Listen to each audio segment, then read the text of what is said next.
for your courage, for your tenacity, and for your determination to get us the truth. I also want to thank Lauren and everyone at World Without Exploitation who are working so tirelessly to create change and end human trafficking and sexual exploitation. And I want to thank my colleagues on both sides of the aisle who are here with us today: Nancy Mace, Sydney Kamlager-Dove, Becca Ballant, Grace Meng, who am I missing? Adelita. Melanie Stansberry, Adelita Grijalva, who got us to 218 on the discharge petition, and all the others that I know are in spirit with us here. I'm so proud to be on the executive board of the Democratic Women's Caucus, which is hosting this press conference today and has been at the center of the push for justice. Our amazing chairwoman, Teresa Ledger Fernandez, is at a Rules Committee meeting, so she's unable to be with us in person, but she is certainly here in spirit.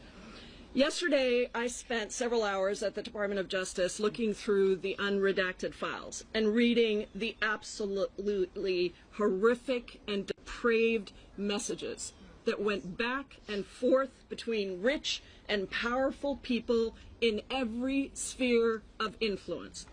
These people are at the top of governments, academic institutions, billionaires at giant corporations, cabinet secretaries, and the callous depravity of their messages showed that they absolutely believed that they were above the law, above morals, absolutely immune to any societal norms.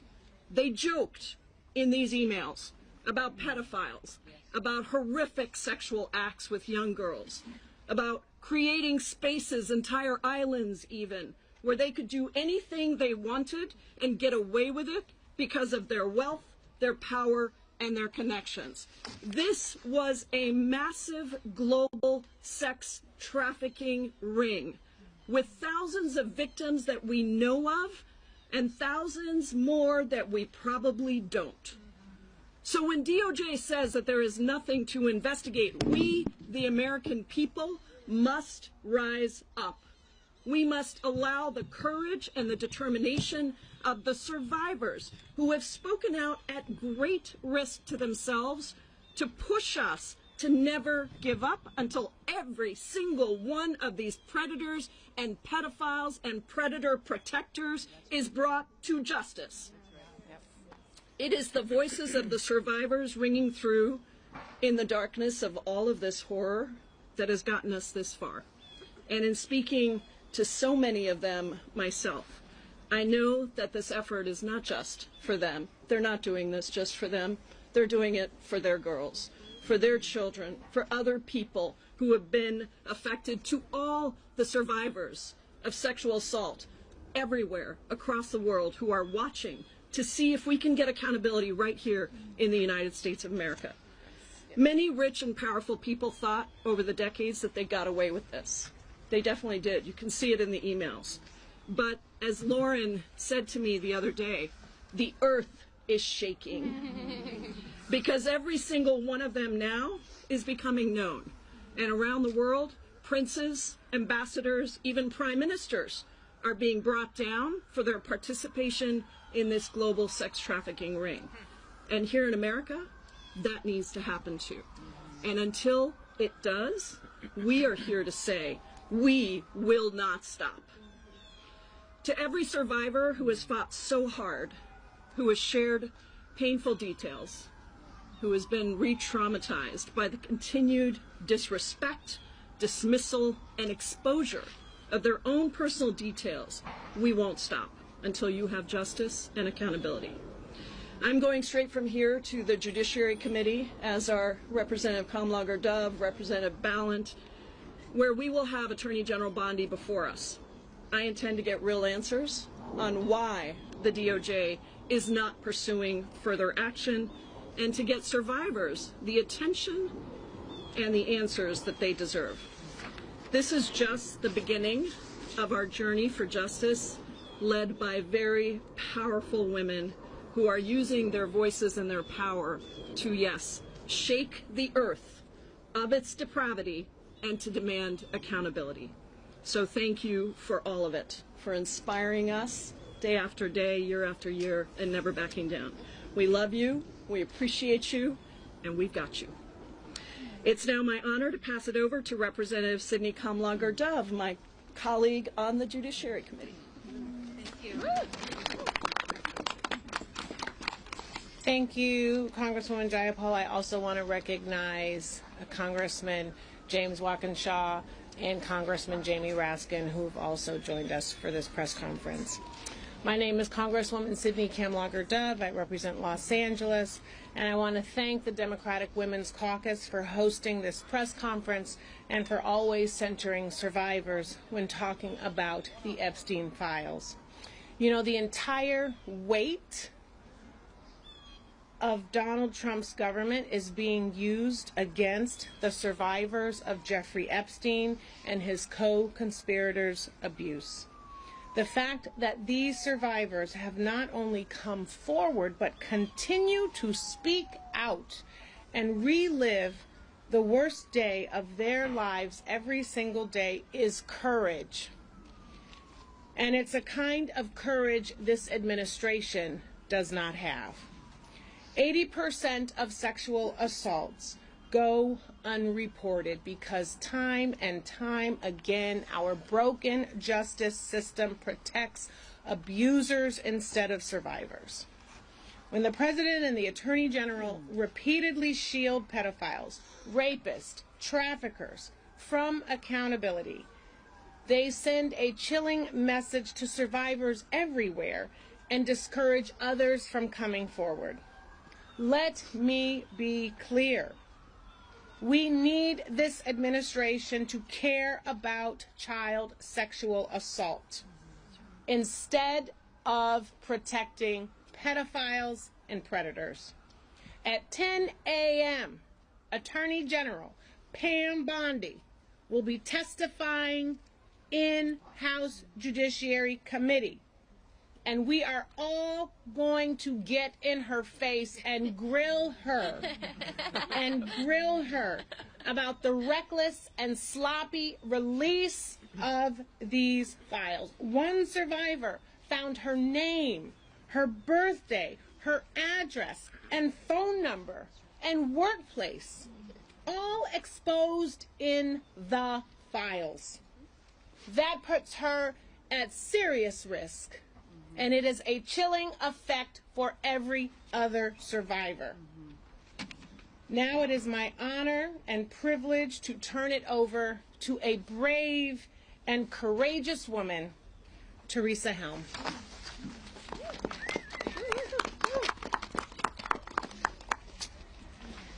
Hi, good morning. Here we are again. And for what it's worth, we're not going anywhere. And while it might seem that we're in the middle of the road of this, actually in many ways this is just beginning. I stand here in support for all of these women here beside me, all of the women across this nation, for my own children, for myself, for every one of you out there in this audience looking at us right now that's a survivor. This nation is full of survivors. We're going to stand and we're going to fight, and we're not going to stop because that's the right thing to do. We stand here also with the support, and we pray that there's nonpartisan support of Virginia's law that has just been introduced. This is one of the most important monumental steps for survivors, and the world is still watching. No one's turning away from this. It affects every single person here. It affects every single person in this administration. They have wives, daughters, grandchildren. Every single person. This is not an issue that's going away, and we're not going to stop. And I feel that this is a real, today and beyond, a real demonstration of integrity. And as my dad, who was a very, very smart man, used to say to me, Dr. James Helm, The proof is in the pudding, so we're going to find out. Thank you.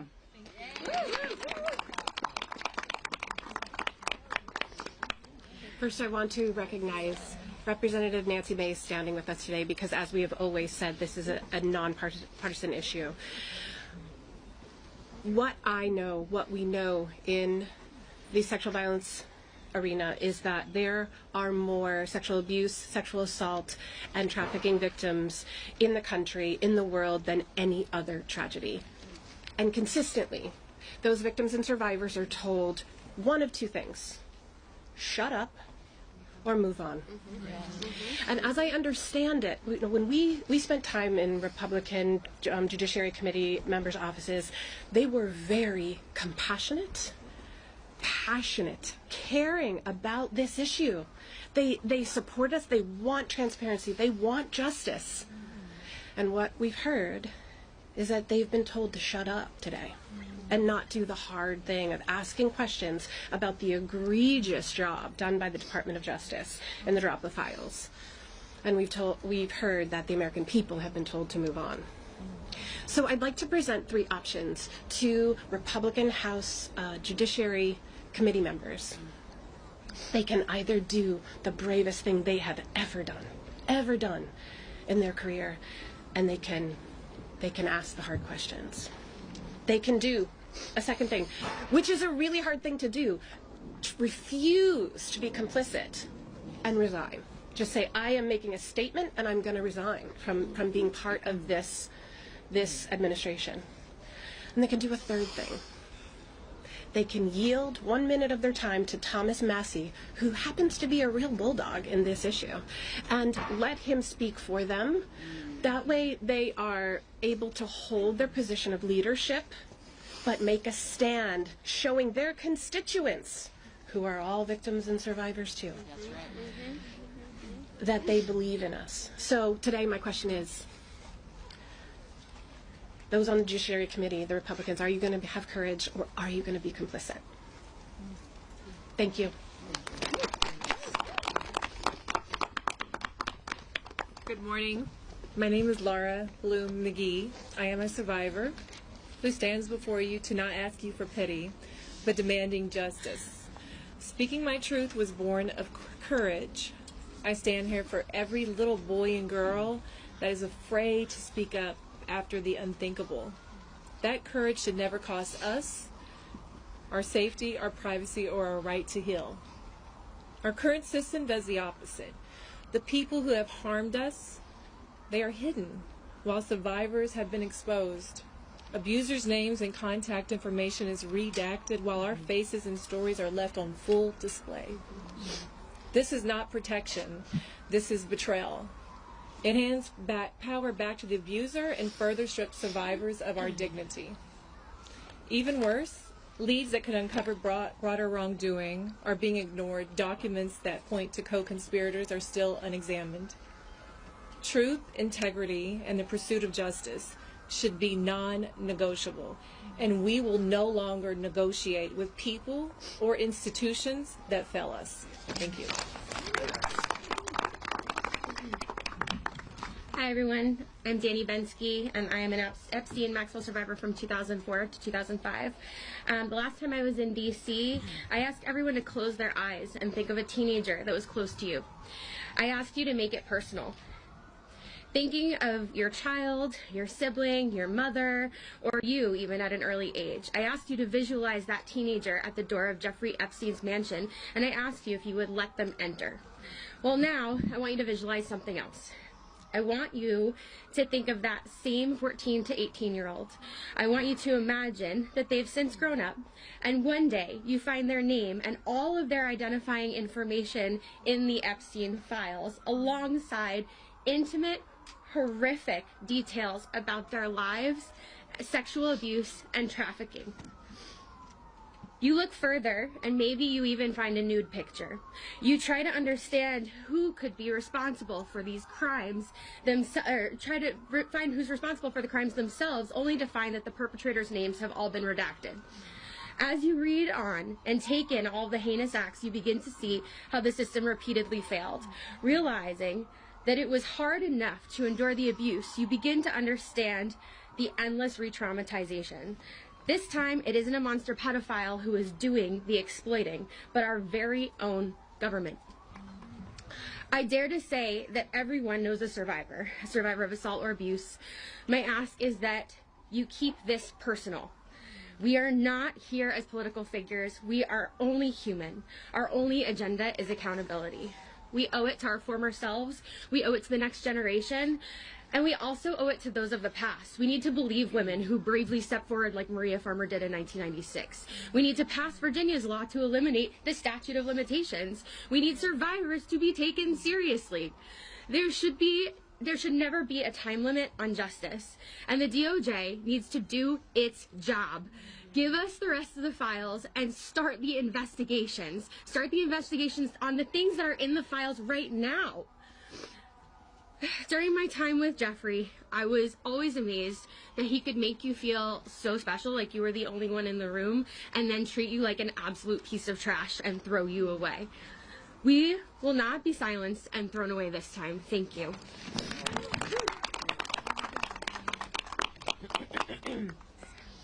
Hello, my name is Liz Stein. I met Ghislaine Maxwell and Jeffrey Epstein in 1994 when I was a senior in college. For us, this is not about politics. This is about people in power and vulnerable girls and young women. A partial release of these files by the DOJ, riddled with improper redactions that expose the vulnerable and shield the powerful from accountability, is not justice. It is injustice. As victims of this crime and citizens of this country, we will not stand for it, and neither should you. This is no longer about us. This is about survivors of sexual abuse everywhere. They are watching us. And if you think that this does not affect you, 1 in 4 women in our country have been touched by this issue. It affects all of us. We are being watched not only as survivors, but as advocates for those who cannot use their own voice to speak up. We as a nation have an opportunity to send a strong message that we will not protect people who victimize children, that we will stand up for what is right despite what our politics are, that we will cross the aisle, and that we will stand behind survivors for justice. We keep hearing our press secretary and our Department of Justice and other government officials saying they're moving on from this. I wish that we could. I met Epstein and Maxwell when I was 21 years old. I'm nearly 53 now.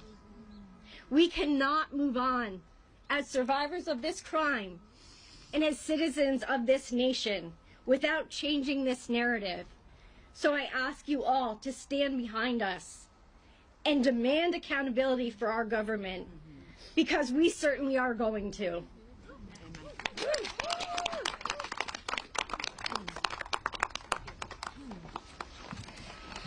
Hello everyone, and good morning. We are here today asking for basic safety, dignity, respect for survivors and Americans. In recent releases, survivors' names were not properly redacted. The failure has put people in danger, personal information has been exposed, information that can lead to harassment, threats, and retaliation. Some of those impacted are Jane Does who have never broken their silence, who have never chose to be public, and who deserve protection, not exposure. We are still asking a question the public deserves answered. How is the Department of Justice able to carefully redact the names of powerful men, yet fail to protect survivors? We stand here today, united and strong, and we are asking for something simple. Treat us like human beings. We have families, we have lives, we did not cause these crimes, and we should not be the ones paying for the price again. And if more documents are released, we are demanding that the DOJ take the time to do this the right way, fully and respectfully redact survivors' identities and any identity details connected to them. We also need to address the allegations contained in these materials. Every credible allegation must be taken seriously and investigated thoroughly, no matter who the person is, how wealthy they are, or how connected they are. We understand that these are allegations and due process matters, but survivors are human beings who shared something horrific. They deserve to be heard, and they deserve a real investigation, not dismissal, delay, or silence. So everyone watching, stand with survivors, demand accountability, demand transparency, demand investigations that do not protect the powerful while exposing the vulnerable. And those who are involved, those who know what happened, those who enabled it, those who stayed silent, do the right thing. Answer the questions, cooperate, because the survivors are done carrying the burden alone. Moving forward, we, and when I say we, I mean the whole world, expect true transparency and justice for those who have not yet received it. I want to emphasize that after Congress reviewed the unredacted files yesterday and discovered that more powerful individuals were involved, I'm left wondering, why haven't we started an investigation this yet? Other countries have taken action, so why is the United States lagging behind, especially in a nation that prides itself on justice? This is what we believe in, this is what we demand. So the real question here is, when will the Department of Justice start investigation, not only the allegations, but to the powerful men that are running free? Thank you, everyone. Good morning, everybody. We are here today as survivors and as the families of survivors of Jeffrey Epstein and Ghislaine Maxwell. We are here as the family of Virginia Roberts Giuffre. My name is Sky Roberts, and I am the brother of Virginia Roberts Giuffre. Pam, I have a clear and simple message for you. The way this administration, and you specifically, have handled survivors has been nothing short of a failure. I have a message from Annie Farmer. She's not here today, but I love her to death. Believe that. And she said, Pam, do your job. Do your job, Pam. And I feel that. There are serious questions that demand answers. Why are the perpetrators' names being redacted while survivors' names are left unredacted? We are done with excuses. We are done with delays. No more lies. No more deflection. We want answers, and we want accountability. Virginia was not a headline. She was a daughter, a sister, a mother, and a human being. She carried what was done to her for years and still chose to fight, not just for herself, but for others who were afraid or silenced. And we need to say this plainly. The handling of the Jeffrey Epstein case has been mismanaged again and again across administrations, across agencies, and across years. That failure is not abstract. It has caused real, lasting damage to survivors, and that is not up for debate. We are here to see whether our representatives will stand with survivors, not with excuses, not with delay, not with political convenience. We are here to see whether you will ask the hard questions that have been avoided for far too long. And with that, I'm going to turn it over to Amanda. To Ms. Bondi, we are deeply disappointed by the way you and your leadership in this department have treated survivors. And today, while you're being questioned, we ask you to look in the eyes of every single one of us and remember Virginia Roberts Giuffre, who paid the ultimate sacrifice for the trauma that she had endured. We ask you to remember the lives that we have lost during this process. Accountability means real answers, not evasion. It means transparency, not more hiding. And we ask Congress that if Pam Bondi has been found where you have misled or gave false testimony, you must be held to the same standard as everyone else. No title, no power, no connections should change that. And to the American people, take heed. Be mindful of any government or any powerful people who try to tell us that what we lived through is not real, that what happened to us didn't happen, who ask us to doubt what our ears can hear and what our eyes can plainly see. That is how abuse is protected, and that is how it thrives. We are here because survivors have had their lives defined by what powerful people did to them behind closed doors, while institutions have continuously looked away. Today, Congress has a chance to prove that this country is still not looking away. We are not here for theater, and we are not here for talking points. We are here for truth, we are here for justice, we are here for accountability, for Virginia and every survivor.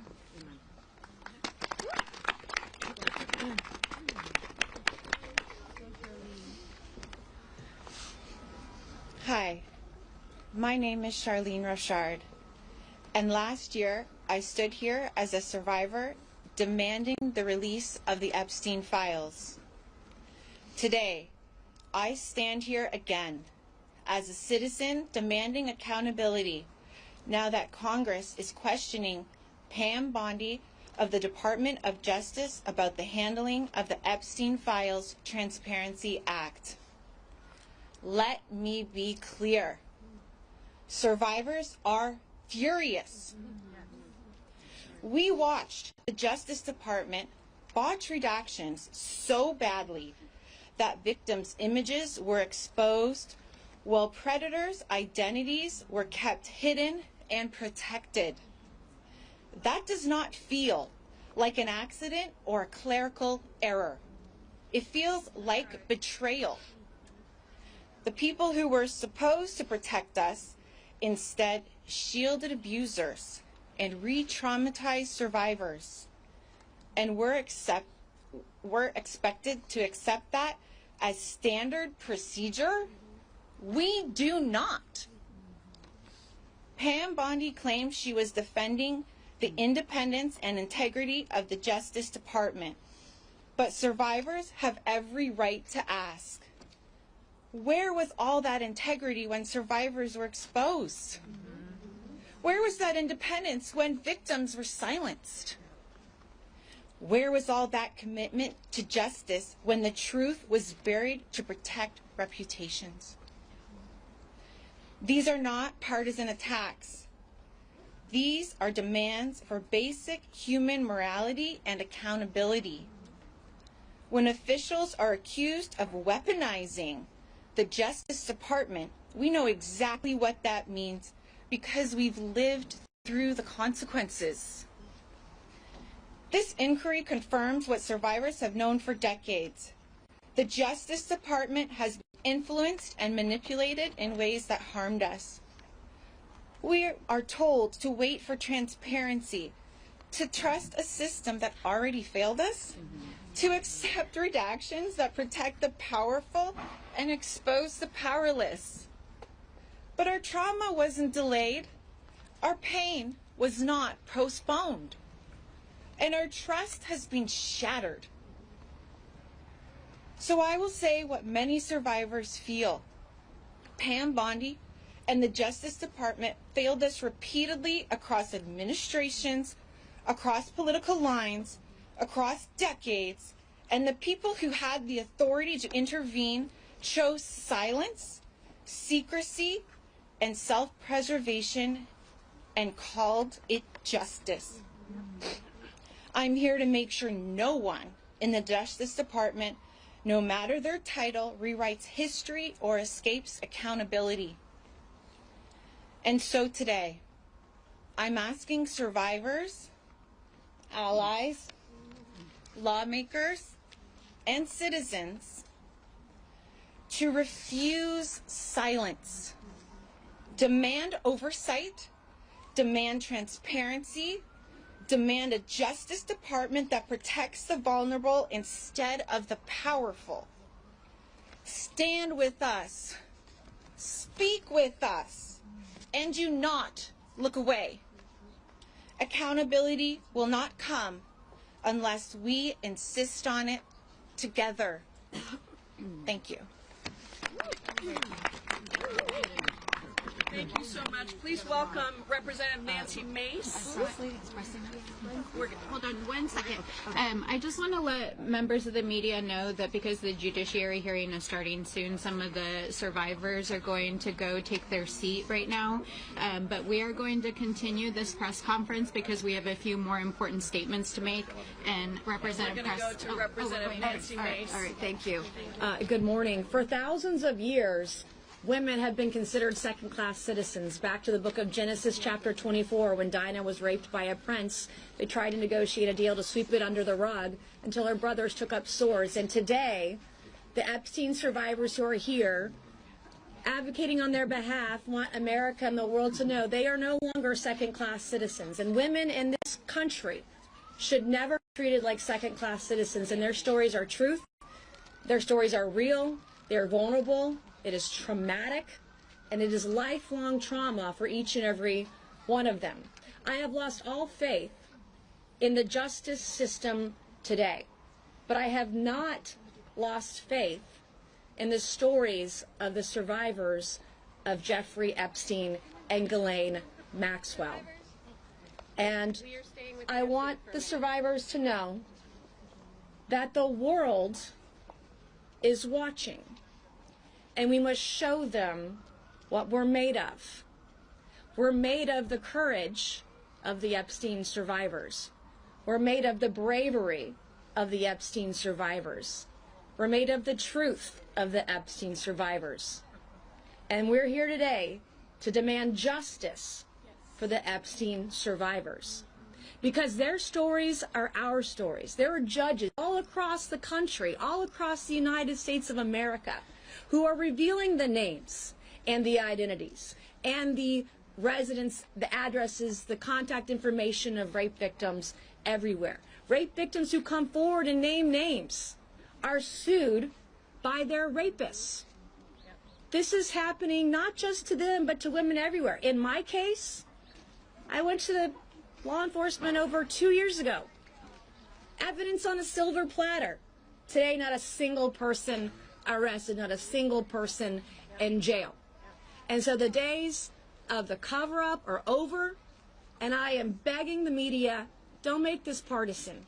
This is about the victims. And this will go down, the Epstein saga and Maxwell, this will go down as one of the greatest cover-ups in American history. And I'm going to stand with the Epstein survivors until my last breath to ensure that the rich and powerful do not get away with this. Because America's system is a two-tiered system of justice. There's one for the rich and powerful, and there's one for the rest of us. And those days are over, and I want the rich and powerful, the princes, the princesses, the prime ministers, the former presidents to know your days are numbered. Thank you, and God bless each and every one of you.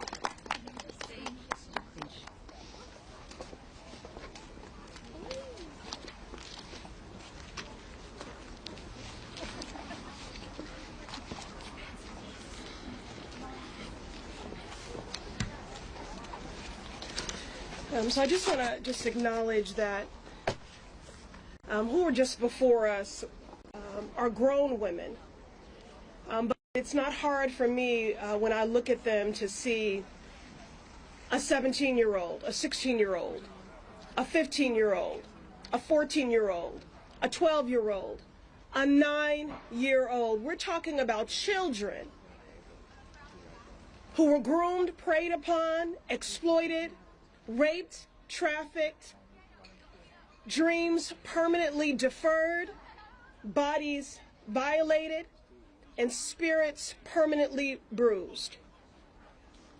In Virginia's book, Nobody's Girl, it's titled that because she felt she belonged to no one, that no one cared. These survivors have been used, abused, and discarded. Jeffrey Epstein can rot in hell, and Ghislaine Maxwell can follow suit, and all of those co-conspirators and accomplices deserve to be named and shamed. Because as Virginia once said, if we don't know who they are, the monsters are still out there harming people. So I thank you for Being here today, this is a season of call a thing, so I have to be direct. Survivors gathered here today, I'm so grateful for their courage and leadership, and equally devastated and furious about what they have endured. You were failed by so many powerful people that could have protected your childhood. You were failed by a government that ignored your cries for decades. Truly an institutional betrayal. We're fighting with every bone in our bodies for you. The files that have been released have further detailed a vivid picture of depraved behavior and dehumanization, violent violations, hurt and harm no person, no child should ever endure. It is an abuse and harm that changes you on a cellular level for the rest of your life. It is a lifetime sentence. And together we are fighting for every survivor carrying visible and invisible scars, burdened by shame. Let me be clear, the shame is not yours to carry. Shame on the people that abused you. Shame on the government that failed you. The shame is not yours to carry. And we must meet your courage with real action. And again, although I know our survivors have left to take their seats at the judiciary hearing, I'm speaking to all the Epstein survivors, but to all survivors for whom the Epstein survivors are a proxy for. This moment requires that we meet their courage with real action. These powerful abusers have been protected by institutions that are more concerned with the wealthy and well-connected than centering survivors. The Department of Justice must continue to release files, and they must correct course as we've demanded from the beginning. The identities of survivors in these files must be redacted and protected.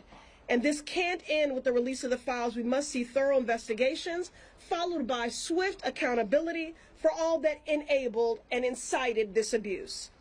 Words are important, but actions are what matter now.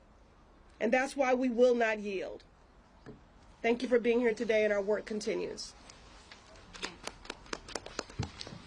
Good morning, everyone. I am Congresswoman Melanie Stansbury, and I am so proud to represent New Mexico's 1st Congressional District and to stand with the survivors, and to be joined by my colleagues from the Oversight, Judiciary, and other committees of jurisdiction in this case.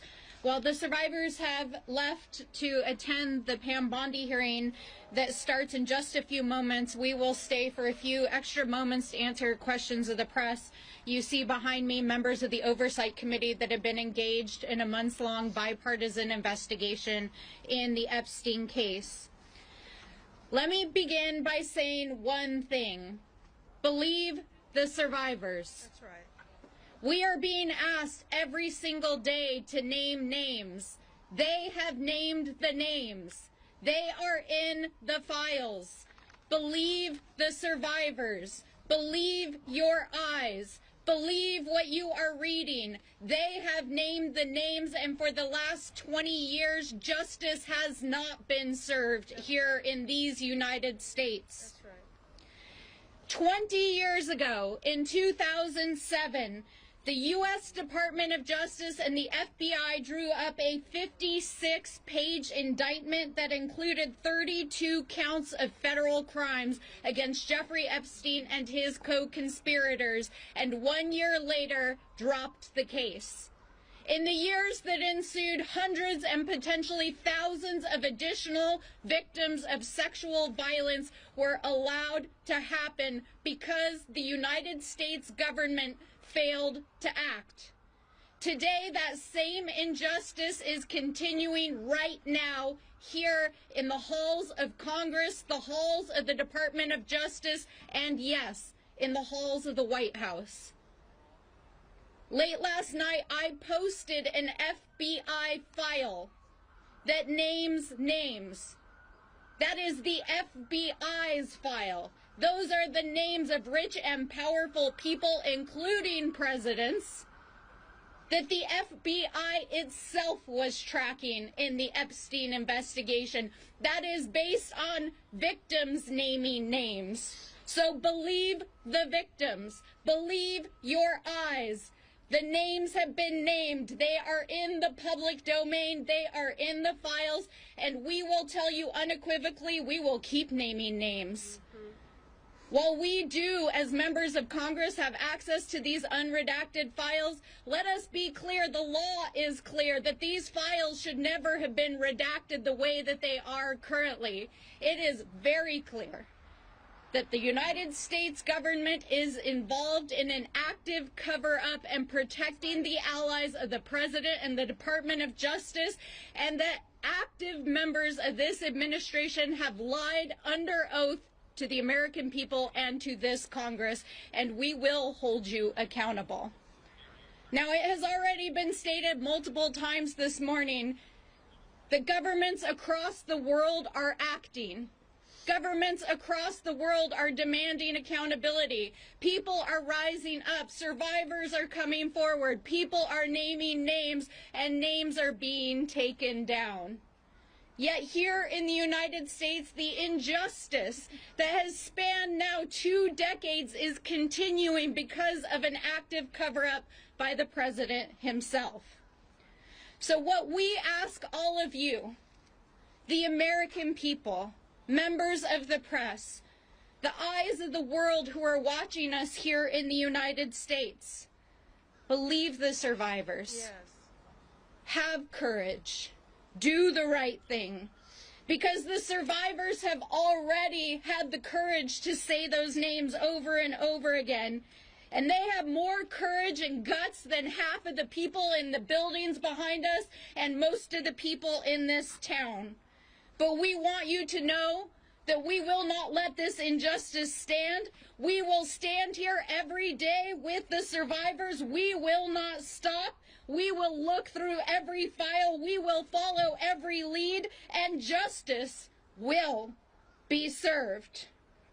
And to every survivor out there, here in the United States and across the world, the millions of survivors, girls, women, boys, people who are watching, we know the eyes of the world are on us. We stand with you. We are fighting for you. You are not alone. And whether you have come forward or not, we want you to know that we are fighting for you. We see you, and we will fight for justice. That's right. And so with that, we will open it up for questions. And some of us are going to head over to the Judiciary Committee, where Pam Bondi has to answer some very serious questions. Do we have any questions from the press? Yes. Several members of the British political class have lost their positions, as you've mentioned, as a result of being associated with the Epstein files. Do you think that people in the Trump administration, like Secretary Lutnick, should lose their job as a result of misrepresenting their relationship with Epstein? Absolutely. It is very clear that Howard Lutnick lied to the American people about the nature of his relationship, and that he repetitively lied, including potentially perjuring himself yesterday right behind me in the United States Senate. We have the files. We know the nature of the relationship. We know that there are multiple witnesses who shared information with the FBI about Howard Lutnick's relationship with Jeffrey Epstein. It's time for him to stand down. I'd add one thing. What message does it send about our country to our kids when people in Europe are being held accountable, but people in the United States are not being held accountable for the same exact situation? So we have to hold people in this administration accountable, no matter how powerful they are. Yeah. And this is Suhas Subramanian from Virginia. Over time, we've had more about the involvement of the man formerly known as Prince Andrew. We've had statements from Buckingham Palace and from William and Kate saying their thoughts over the victims. I just wonder what your thoughts are. Jeffrey Epstein was a man who was invited to the palace. He was a Balmoral estate, the royal estate. He was a man who was in the midst of the royal family. What would you say to King Charles with regard to what he should do as the head of the royal household? Should he get involved? Should he publicly answer questions? What action would you like to see? Well, I'm humbled that you would ask a mere citizen congresswoman from New Mexico to comment on what is happening with the royal family. But let me just say this generally. when you examine what the FBI and the United States investigated of Jeffrey Epstein for more than a decade, it is very clear that his crimes included not just sex trafficking, but international money laundering, potential influence peddling of state secrets to foreign governments. We still don't understand the nature of his intelligence work, and it is not only a stain on the reputation of all world leaders that there are leaders that were in association with Epstein and his sexual crimes, but it's also a national security risk. And I think that what has unfolded in the UK over the last couple of weeks is that Jeffrey Epstein was a national security risk to the UK, and it's important that the individuals who may have either intentionally or inadvertently shared information be held accountable. Yeah. Yeah, I think in terms of King Charles, I mean, the family's reputation is on the line right now. And so I hope they do the right thing by letting authorities hold Andrew accountable for anything he did. I still want to continue to see if Andrew will come and testify before our committee. But certainly the victims have said that justice has many forms, and one of them is the reputations and titles and power of many of these people who were involved in these crimes. And so their reputation is on the line right now. Is that a question that you have, given that Epstein was amongst the royal family via Andrew for so long? Is that a question that you have, perhaps? And did the wider royal family know more than we know? No more than they're letting on? It's hard for me to say. I think that's why we want all the documents to know exactly what evidence there is of any sort of knowledge of the crimes. Mm-hmm. And I think especially when you have a peek behind the redactions and some of the email correspondence, Jeffrey Epstein had a vast network of leaders, businessmen, others that he was involved with globally, and it's not necessarily indicative that he was doing work for governments or that others in the government were involved, but it's clear that his influence peddling and his business scheme involved maintaining those kinds of relationships. So I think at this point it's unclear that there's any evidence that points to broader participation outside of the individuals who've so far been named. Are there other questions? Yes, go ahead.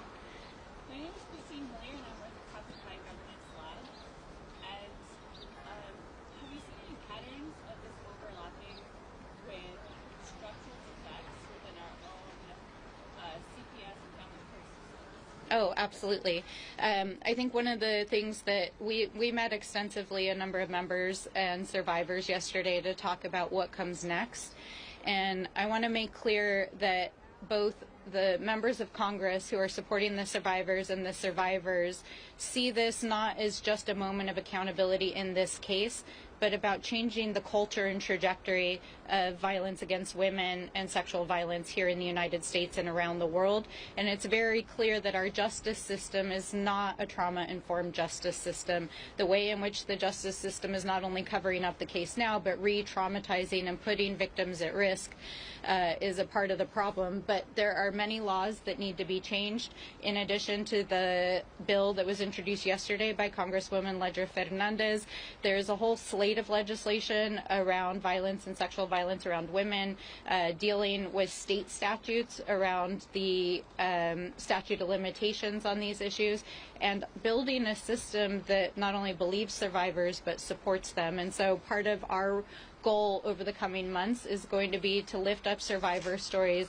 at more length so that they can tell their stories, so that young women especially and vulnerable people know what it looks like so they can help protect themselves, and so that we can change the laws to protect survivors in a better way.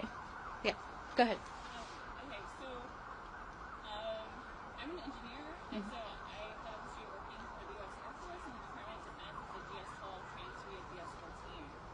So my question is that nuclear systems and aircraft systems have minimum safety requirements for those technologies. They have automatic interlock, like safety interlocks. Do you consider the operating system of the government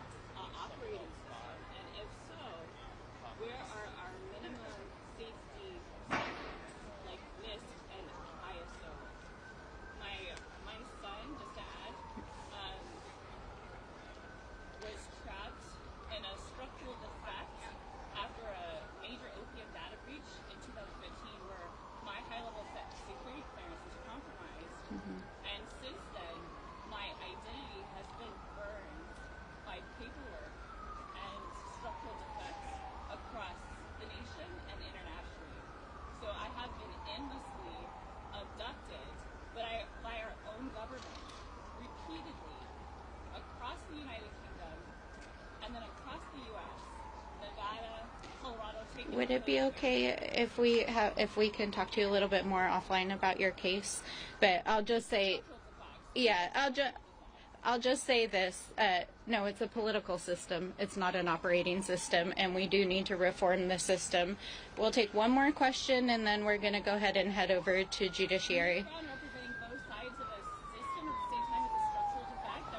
Yes. So I just want to, what do you want to hear from Pam Bondi today? What do you need to hear from Pam Bondi today? Sorry, go ahead. What do you need to hear from Pam Bondi today? Do you want to go ahead and start? I have a lot of questions about where the 2.5 million files that they're withholding are, and whether they plan to release them, and whether they plan to follow the law. That's the reality, because right now they're not following the law. They're not following our subpoena from our committee, and so we're going to continue to ask questions like that. Thank you. I mean, personally, the only thing I want to hear from Pam Bondi is I resign. But we know that's not going to happen today. She needs to answer for not only her complete debacle of rolling out these files, but her lack of compliance with the law and the ways in which she has systemically failed the survivors. So thank you all so much. Thanks for joining us. Subscribe to One India and never miss an update.